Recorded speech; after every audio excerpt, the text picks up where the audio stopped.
Well, hello. Welcome to our summer camp pre-camp leader meeting for 2022. It comes in two parts. I get the part with the nuts and bolts of all the administrative stuff, and then it comes to the part of all the fun stuff, what happens at camp and the program, and so I'll try to make my part quick but effective. My name is Chris Harold. I am the camping director for the Cascade Pacific Council. I help support the people and the programs that make camps run all year long. And it's pretty exciting, and I'm blessed to have that job. Um, Before we jump in, I want to take a moment and just say what we do at camp matters. It matters in so many ways. Your partnership in it is crucial, and why it matters is, I mean, we're developing youth, right? We're giving you them and you the tools for a whole another year of scouting. The time to coalesce together as a troop or a pack, the time as in Cub Camp especially to get to know each other as adult leaders and then work with the youth together, and then as in troops to coach those youth leaders and get as adult leaders to kind of refine our stuff and get to know each other again is a good thing. So we hope to send you home as a stronger pack or a stronger troop than what you came to camp as. And then we also want to make sure just that the program stuff isn't random stuff, but it's focused on the character, citizenship, and fitness that scouting is known for. Thank you for your help so far to get us positioned to do that, and for the help that you will be as the summer goes along. Let's jump into it now. For 2022, if you have a scout who has not yet signed up and finances are the obstacle, know that we still have scholarships available, and those can be found on our portal, on our camp portals. You can find the application there. All right. Today, we're going to be talking briefly about these things. I'm not going to spend a lot of time here because we need to get you to the program part. How do you get more information about camp? Well, those cpcbsa.org/camp portals, you'll hear about it lots of times, and here's one. You can find how to email your camp, how to get the guides, lots of forms, schedule. You can find out the weather at your camp on these camp portals. But if you have questions about your fees and registration, that kind of thing, 492.camping@scouting.org.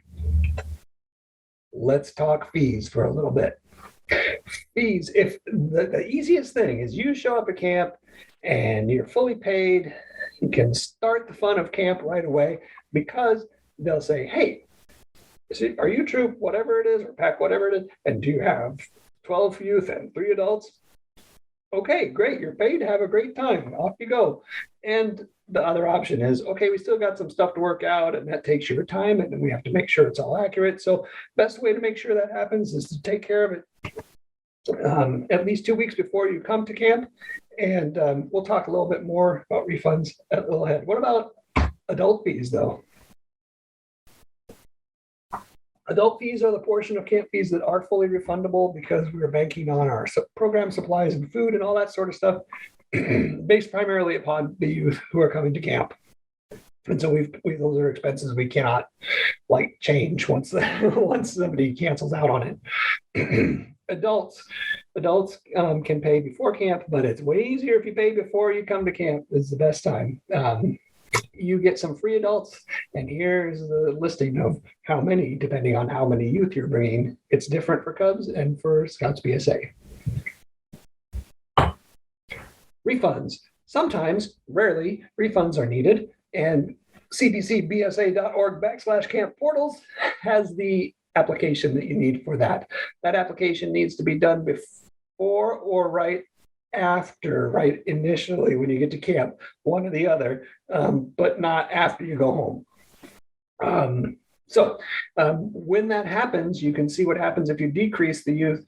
The non-refundable portions don't get refunded, and the refundable portions do. And that check, if you do a refund request, gets sent to the Packer Troop Committee chair, because the financial relationship is between the troop and the council, and then we can distribute it from there. We try to get that all done by September 1st.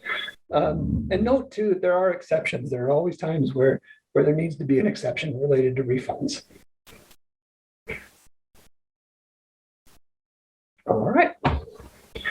special needs. People come to camp with needs of all sorts. The special ones, the ones that we don't typically see, we want to know about ahead of time so we can support them as best as possible.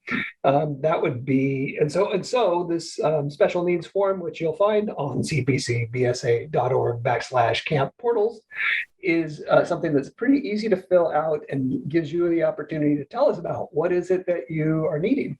And that lets us, if we have questions, to call you, and if we don't have questions, to prepare.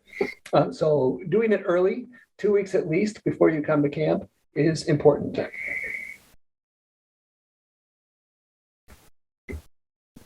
If you come to camp, you need a medical form. Youth, adult, you need a medical form. Cubs, Scouts, BSA, you need a medical form. Only difference is what's on it a little bit. So you need the current form, first of all. It needs to be signed properly. For youth, it needs to be signed by their parent because that gives us permission to treat if there's an emergency. And if it's an adult, it needs to be signed by you. In addition, if you're in Scouts BSA, you need to have it signed by your physician when you have that physical exam. Because you're staying longer than 72 hours, it's considered more of an experience that requires deeper background. And that goes for youth and adults staying over 72 hours, not for Cub Camp. Cub Camp only needs parts A and B and the parent signature on there. They're good only for 1 year, so it has to be recent and on the current form. Sports medicals, that kind of stuff, don't bring those. Don't send them to the office or any of that kind of stuff. Bring your copies to camp. Typically, a unit will put them all in a binder in alphabetical order and then hand that over to the med shack and maybe have their own copy of the binder in the campsite for if something happens. But that's a good way to do it. And if you don't have that medical form yet, you know where you can find it? I bet you do. cpcbsa.org/camp portals. Medications are a little more challenging. Bring them in their original containers, and those end up staying in locked storage. Now, a little difference between Cub Scouts and Scouts BSA camp. Cub Scout camp, typically they're stored in locked storage at the med lodge, and then the adults come down with the kids who need their meds, and they work on logging them and dispensing them there. If it is Scouts BSA camp, they're locked up under the troops leadership, and the troop logs who gets what when, and that log gets turned in at the end of the week. If you don't have a lockbox, we can provide one, and there's some rare exceptions, like if you have refrigerated kinds of meds, we have room to do that at the med lodge.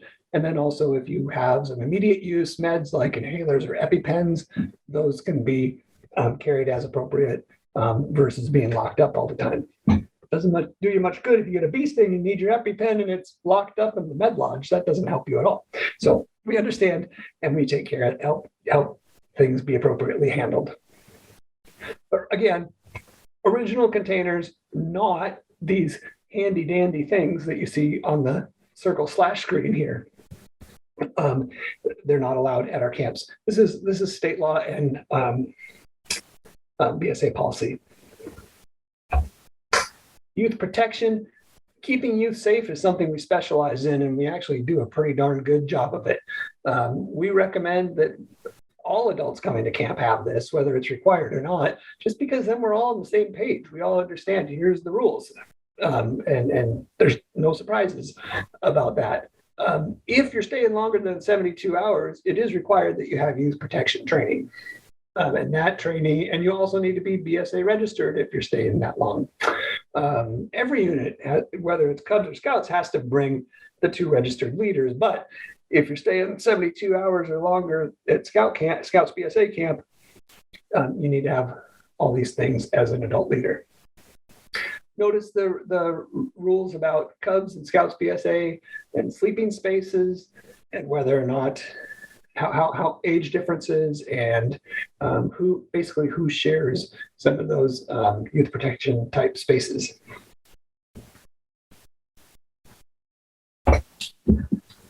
COVID's still around. We have a few restrictions left to go over, and these are from the state of Oregon and our council COVID task force working to keep us safe. Again, safety is really important at Scout Camp, and I'm just scratching the surface on how that all works here.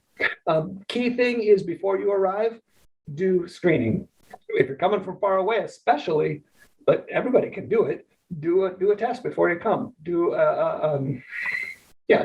recommend that pre-arrival test because we don't want you to arrive at camp sick. We don't want you to have to go home. And if you're coming from far away, going home can be a real hardship if you come up with symptoms and come down sick. So find out before. It's not pleasant whenever you find out, but find out before, it's better.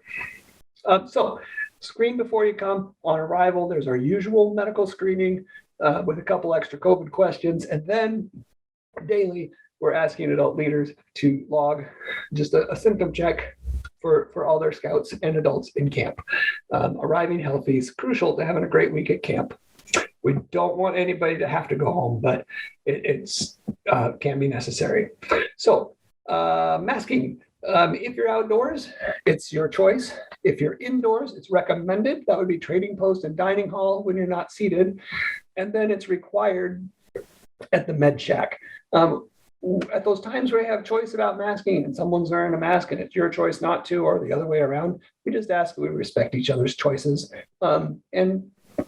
And when it's required, we ask that you respect the rules. The Scout is obedient. Dining areas at all camps will be cafeteria with assigned tables, except for Camp Baldwin because you eat in campsites there. But in the dining hall, again, those masks are recommended, except for when you're seated at your table. We ask that adult leaders continue enforcing hand washing and cleanliness. Bathroom use, pre-meal, great times to reinforce hand washing and cleanliness because the Scout is clean and because it's actually nationwide.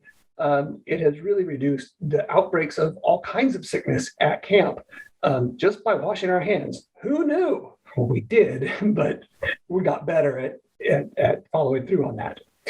Finally, on that, if someone were to come down with symptoms at camp, COVID or not, we're going to test, we're going to check, we'll isolate the person until we know what's going on.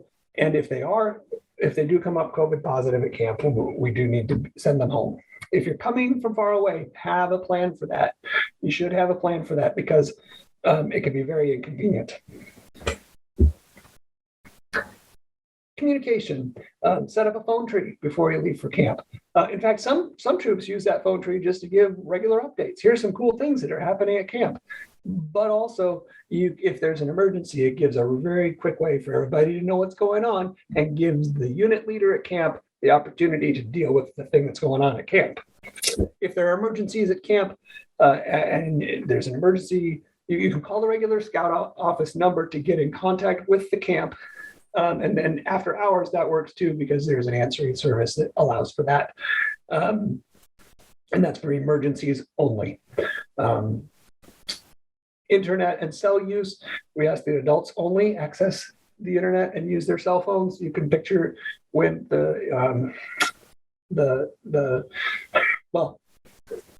it's for adults only. The cell service is spotty at best at our camps because we're deep in the woods, like it should be. But the internet, though that we have a guest Wi-Fi, it's good for quick check-ins. It is not an internet cafe. It's not allowed. There's streaming is disabled, all that kind of stuff. So it's good for quick check-ins, necessary check-ins, that kind of thing. So see the business manager if you need Wi-Fi access, and please monitor your youth. That's one of the, well, I won't tell a story, but please monitor the youth so that they are following that procedure about internet and cell use.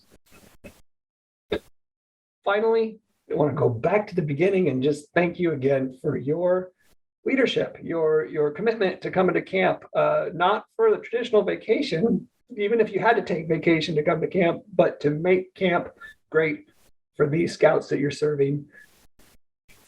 Our program doesn't happen without adult leaders like you making it happen. And so we're grateful, and we're your partners to make your troop stronger, your pack stronger when you come to camp this summer. And without any further ado, I'm going to send you back to your camps and their leadership to spill the beans on all the great program stuff they have planned for you this summer. Thanks for being here. We'll see you around.